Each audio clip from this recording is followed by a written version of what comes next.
Welcome to the Follow Through Pod. We are trying something a bit different this week, something we call Book Club. This probably means we couldn't get a guest this week, or maybe we just like the sound of our own voices. Either way, we are trusting that our listeners will enjoy hearing us talk about random and mostly golf-related things. Enjoy the episode.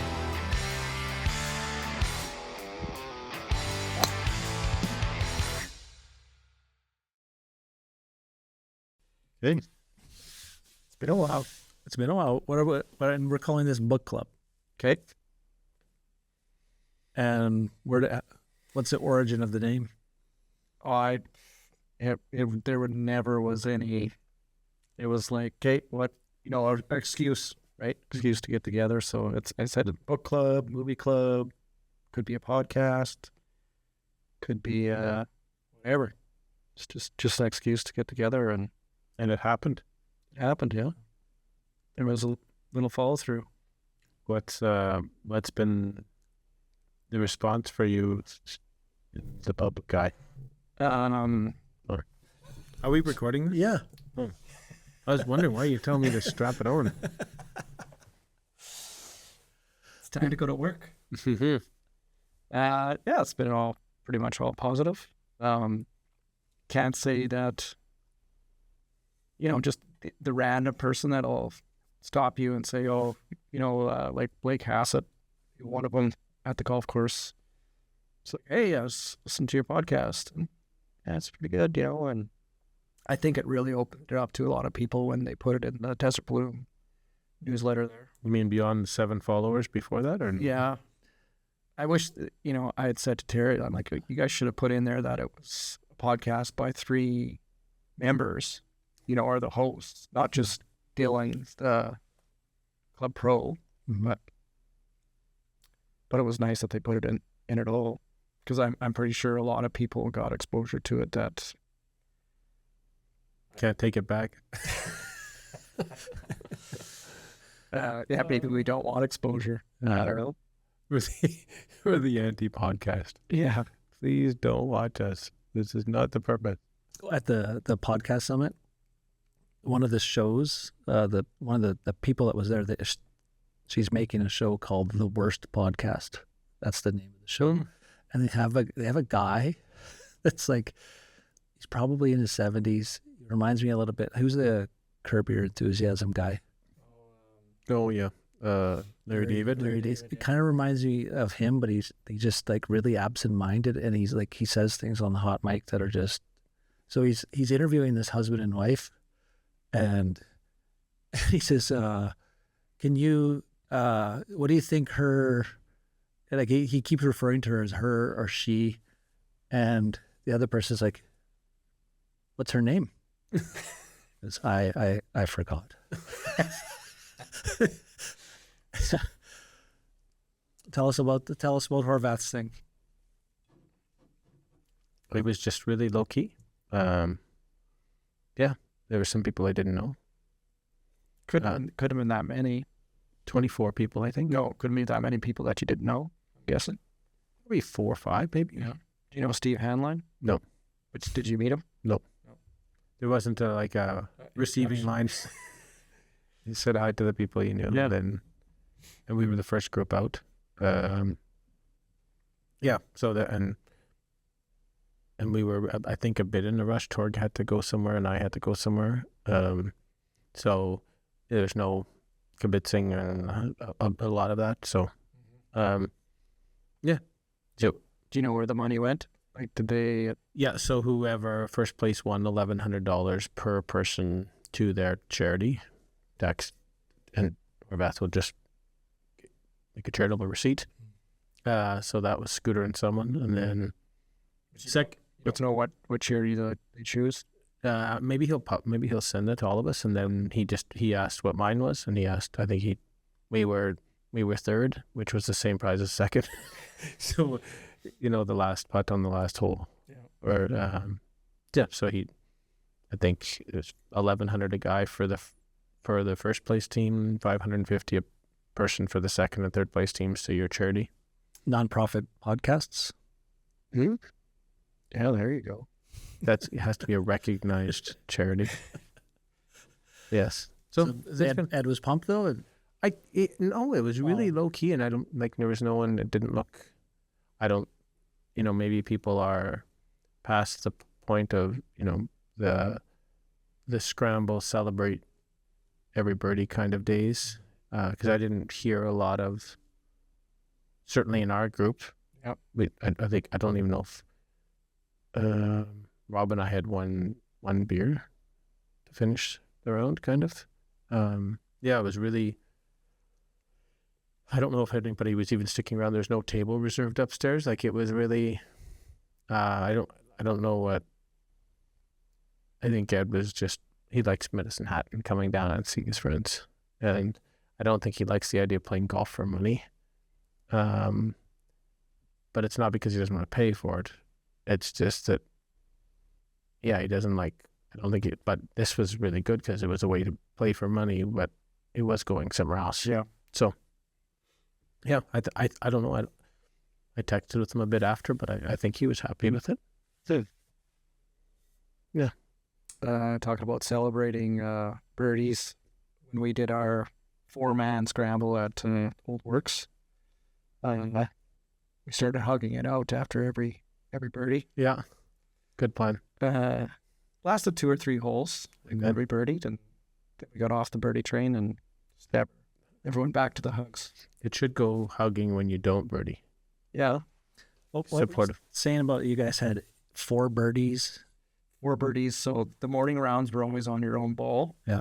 And after the first 2 mornings, so 8 guys, 36 holes each guy played. There were 4 birdies total. There was not a lot of birdies to be had. And our group had 7 on the front 9 today. That's crazy. We had, and then the Sunday, there wouldn't have been many more. Like, we for whatever reason, we never tallied up the whole. Were you guys playing from the tips or back? No, we played from the white, I think they were called, maybe, or the gold and copper. So gold, I think, was 7,200. So we played the first morning off there because the next day, weather-wise, it looked like that was going to be our best bet. And then the wind picked up, like 50 gusts to 50K. It was tough, really tough. Greens are something else. Fast? They weren't probably as fast as what I remember them being, but just there's not a flat spot on them. And the Saturday and Sunday was the same pin placements for both days. They're like kind of running a skeleton crew and maintenance or grounds crew. So they didn't have time to cut new pins. And some guys went back on Monday to go through the pro shop and grab some stuff before we left, and they were at the same pins again. 3 days in a row. 3 days in a row. Yeah. Yeah. Because what, do they have restaurants there or food? Yeah, what is it called? Jack's Grill has decent food. Like, this time of year, the days are so short, right? So we're trying to squeeze 36 in. Maybe the pace of play wasn't what it needed to be. Because it was busy? Yeah. Like, it wasn't crazy busy because it didn't, actually the Jack's Grill, when you went in, seemed like there was quite a few people in there. But, we didn't have much time between rounds to sit down and, relax for a minute. But we did sit down both days. So it was good, but I still, my comparison would be Wilderness Club, which course do you like better? I would take Wilderness, but, Sean and Ridge were both pretty adamant that, Old Works was a much better course. And, to me, it's all about your own opinion. And sure. And I could look back to Wilderness and think back to some half decent golf I played, and I can't say that about Old Works. Right. Yeah. So. And how about the rest of the group? Smitty was the only guy to break 80, shot 78. And is he play pretty good golf? Was that? Yeah, he was the 4th lowest handicap. At like a 6-1. So that's a good score then, 78 for him. Yep. Kenny Wright had the highest round at 99. Oh boy. Yes, that's probably the highest round I bet he shot in years. Would be my guess. And what did other people think about that compared to Wilderness? Ryan's in agreement with me that he would prefer Wilderness over it. I honestly don't even know SP. I never asked him. So Bugs, I think Bugs has played Wilderness, but I don't know. So yeah, I mean everyone had a good time for sure. How far? About 6.5, I think. And I heard Jim Longley and another 3 guys drove down there, played 18 holes, got back in the car, and drove back home. Yeah. Why would you do that? Like, that's almost worthy of getting him on the pod. Yeah. Just to dive into that. Like when Matt Bruins and Fisher, they drove down to Cabot Links and played 36 and came back. they had to pick something up, though, or something like that, right? Yeah, they were doing something on the way. Right. Yeah. Well, on the way, which was like maybe Montreal. Oh, so they just kept going. Yeah. But you played both? Yeah, I picked Wilderness. Now, it's been a long time since I've been to Anaconda. My experience with the greens were that they were so hard to read that it took a little bit of the fun out of it, because you're just always guessing, and it has some good holes. Yep. And the slags are interesting. The slag bunkers are interesting, but yeah, for me overall, Wilderness is better. Yeah. I'd be really interested, I didn't know this about golf, that if like a course record is only from the tips, when Dylan said his round wasn't officially a record because it wasn't from the tips. Yep. What the record would be at Old Works at 7,700 yards from the tips. They probably don't get a lot of people Playing from that. playing that in a way that would be a tested, like, rules of golf kind of thing. Yeah. Yeah. Have they hosted anything? I think so. I think they may have had a U.S. Open qualifier there, or a U.S. Amateur amateur qualifier maybe. So that would give a sense. But I don't know that they would have played the tips though either. And that it 72 is not short, Nope. because it's not like it's in the mountains, is it? It is a higher elevation than Medicine Hat. I can't remember what it was, though.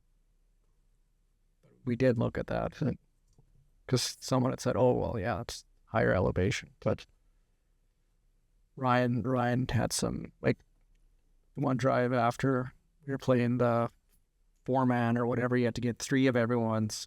Oh, here's a good story. Probably the story of the trip, I would say. So we got the 4-man. We're playing, the red, white, and blue. So slags, gold, and maybe the one up a little further yet.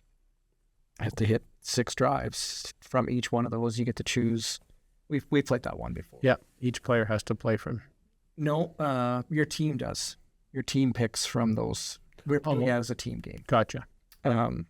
And originally we were going to do 4 drives from each, and someone had the sense to say, like, that's a lot. Let's maybe To track, you mean? Or no, just for each guy to get in 4. Oh, I see. For 4. Oh, yeah. In a 4-man game. In a 4-man game. Yeah, then someone might be done early and might not even get to hit a ball. Yeah, because really there's only 2 to spare. So each player needs 3. 3, yeah. And so there was me, Dortz, Ridge, and Smitty.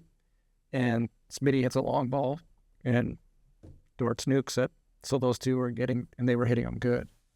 So it was like, I think I got mine in on the 15th or 14th hole. I got my 3rd one in, and Ridge still needed 2 at that point.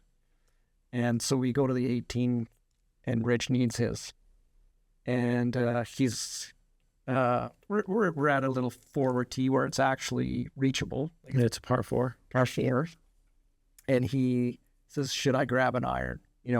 Should I get something in play here? And we're, no, just bang it. And so he ends up like 20 feet from the pin. Just like right at it, but just short. And then, we had our rotation going for putting. and we actually switched it up. And all of a sudden, Smitty was putting first, and Smitty's going to putt, and I'm like, well, let Ridge putt, like let him have a shot at it, eagling it on his own ball. He's like, nope, I'm going. We're not screwing up the order. And I'm like, whatever you do, don't make it. Rolls it in. Whatever you do, don't make it. Eagle. Whatever, we're not even counting. You can do what you want. Yeah. So did you guys win then with that? The other team actually had to take a bogey or something like that on 17, and we ended up beating them by Sean was saying, if we didn't take that one, because they had an eagle putt as well. They were behind us, and we waited for them, and we could see their balls coming. And Kenny Wright hit it pin high, but just on the other side of the slag. So they would have had a tough shot with not much green to work with. Then Bugs hit one just right down there as well. SP was left in the shit, and Sean's rolled up onto the green.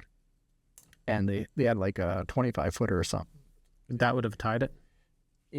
Sean's like, if we didn't bogey that one, but they did. But they did.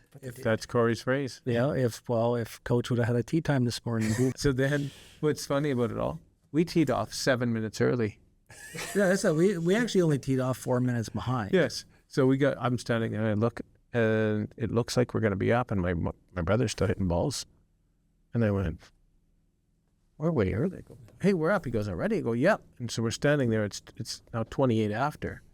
And the group in front of us is already on the green.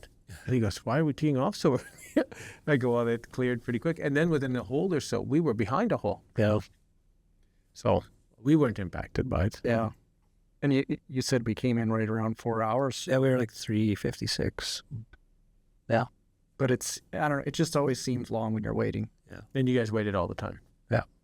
And that was, we looked down and they were looking for balls. I saw Gerald. Yeah, they did a lot of, the guys behind us did a lot of ball. Yeah. Just because they had time. But was it Coach being slow, or was it the group in front of them? No, they weren't. Yeah, behind. They weren't close to but there was a group, definitely, because I don't think they were the first group out. Well, they were the third group out. And we didn't see, they were on 14 green, and we couldn't see anyone, even on 17. Well, that happened at the tournament yesterday. We get to the second hole, and the group hasn't teed off on the second hole. We get to the third hole.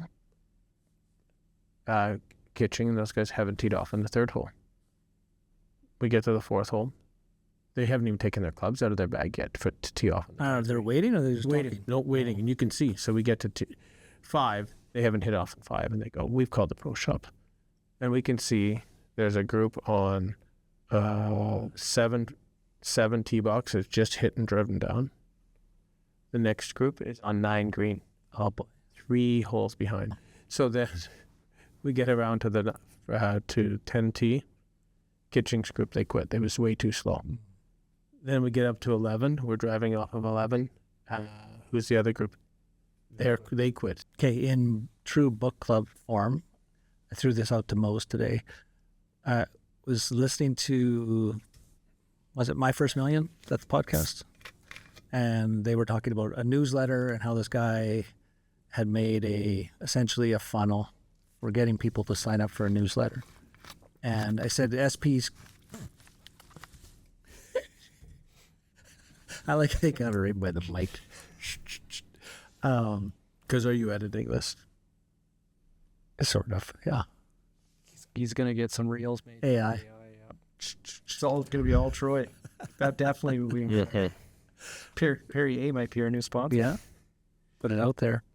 So I said SB kind of stole this idea already when he tried to crowdsource people's handicaps.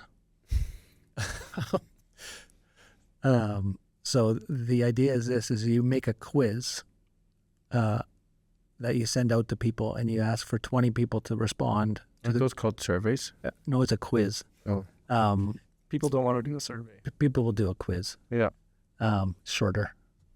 It's only 4 letters. I think this is how Qualtrics was built.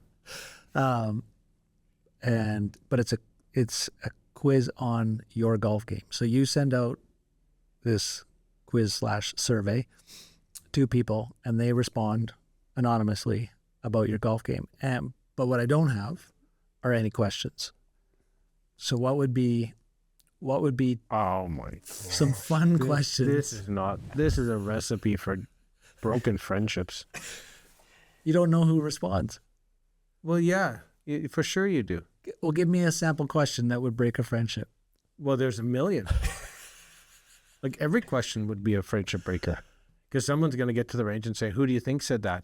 And then it doesn't matter if you don't know who it is. It's the idea that you would guess who you think it might be, whether it is or not, and that's a friendship breaker. It's just a multiple choice. Yeah, I don't think anyone's going to see this stuff, are they, other than us?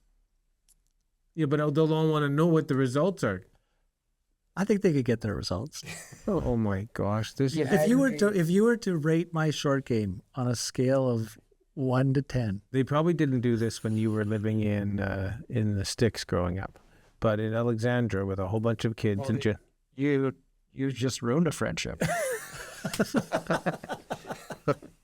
Can you insult anyone more than... there's that, especially because there are no sticks, fields, the sand hills. we could make it a matchmaker. That's where I'm headed. In junior high, they gave us these things around Valentine's Day, where you do a survey, you do a quiz. They would take them in, and it would show you in a letter on Valentine's Day who you're matched with. Yeah. But there weren't probably a lot of choices.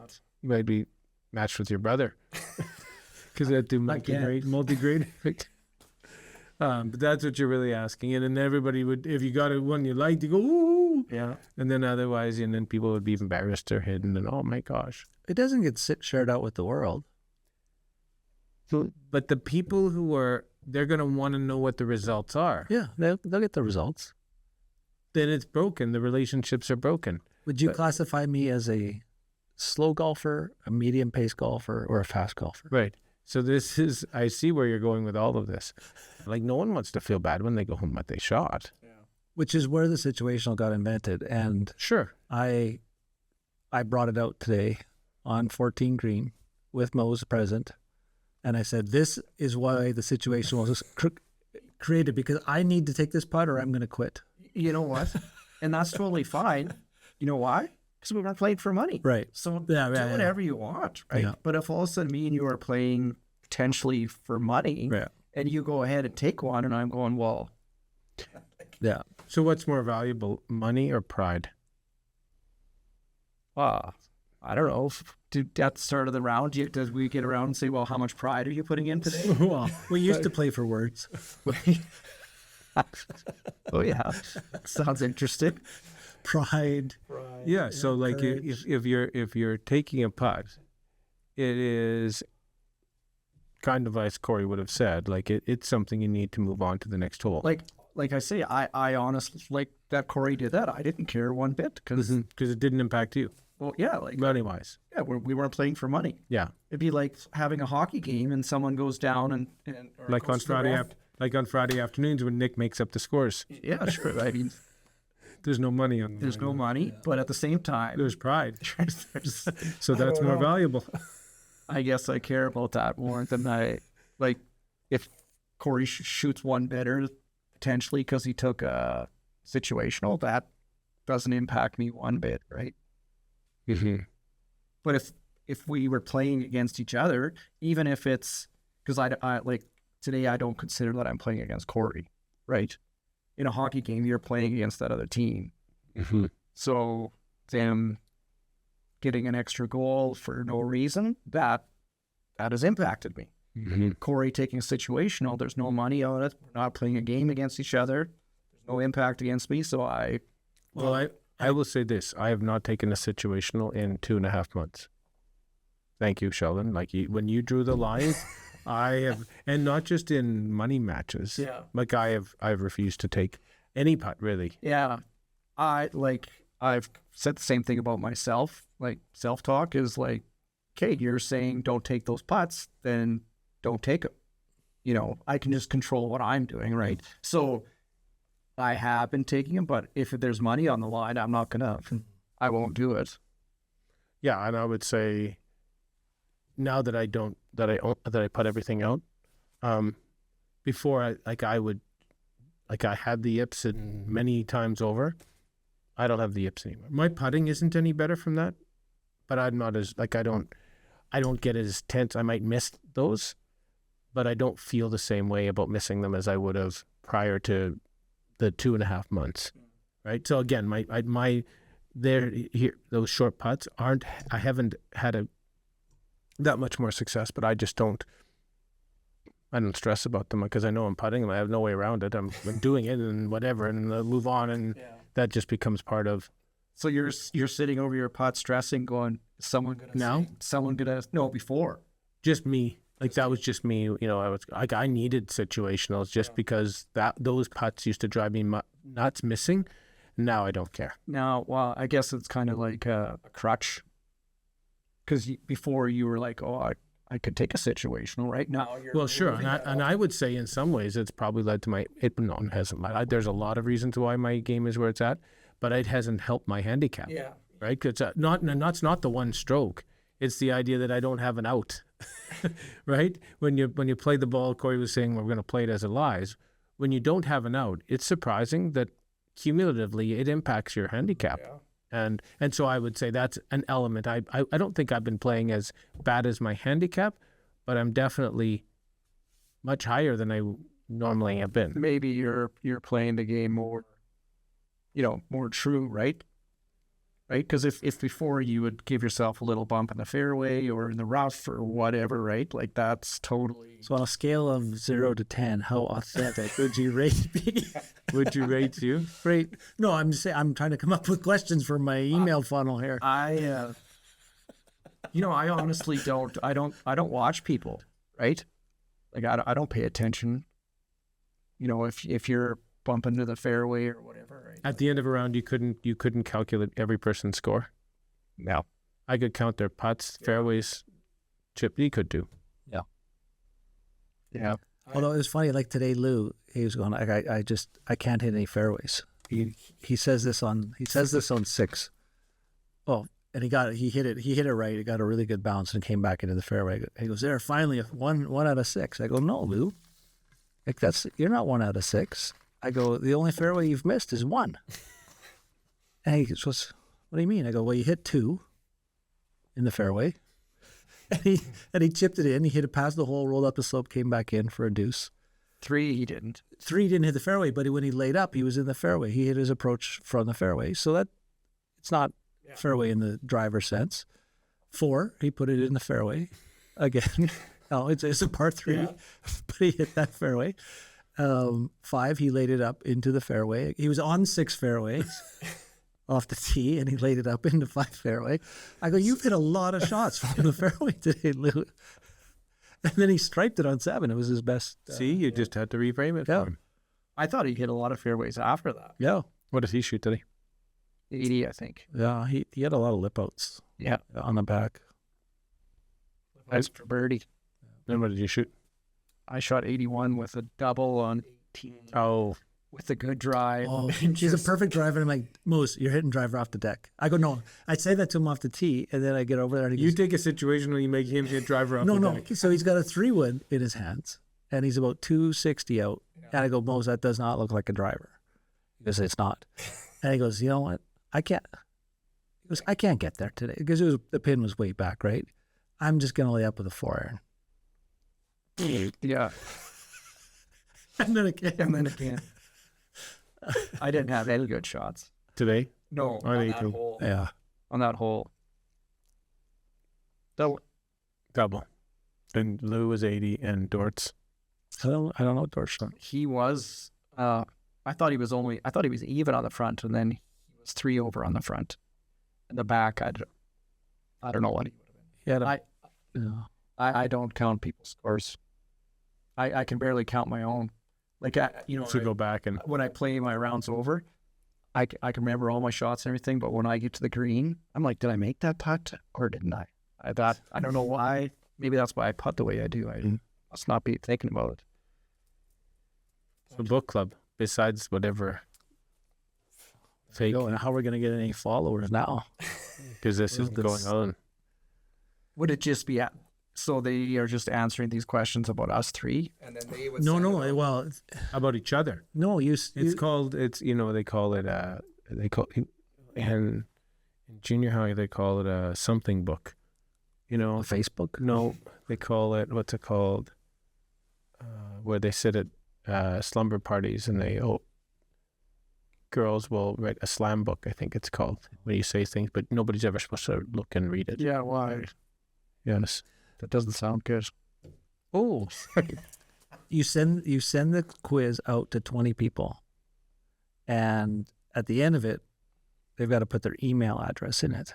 That email address comes back to the people, us people, and then you've developed a list of people that you can say, hey, did you know we have a new show out? Yeah. Then we could do matchmaker, Bart. I really like your idea there. Like you could put... You could do golf matchmaking. Yeah. You're paired up to play with these person. I thought we were here for a real meeting about real things. Is this not how book club usually goes? Yeah, like for hockey, like spring camp to fall camp, like you put in some time and effort in the summer. Some guys don't. Like you could make, we were talking about that with golf today, right?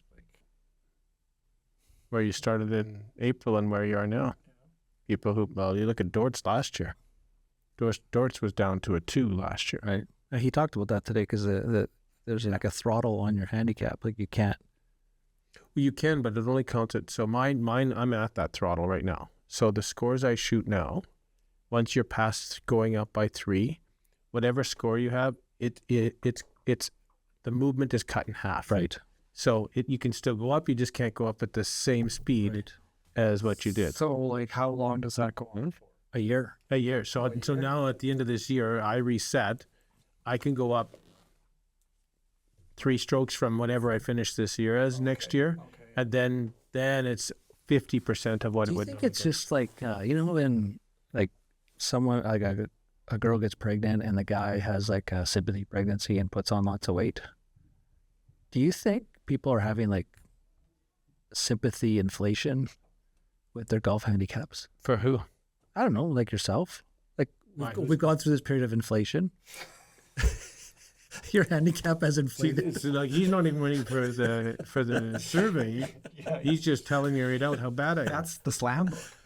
Right there. It is the slam book. But I have noticed people's handicaps have gone up this year. Like Ridges and Dortz, and yours is one of the few that's gone down. It's climbing. SP's has gone up. The course was harder this year. Which tees did SP enter at Old Works? The par 3. The brick. Little Bear. But comparatively over the last couple of years with the sim, people's handicaps were going down. Yeah. I think that there's I think the golf course was harder this year than it has been. Right? They've grown a few areas. So that's just the rainfall. Oh, look at this. There we go. Oh, gee. All right. That wraps up our first ever book club version of the podcast. Feel free to leave comments or just feel free to delete this episode. Hope you enjoyed the show.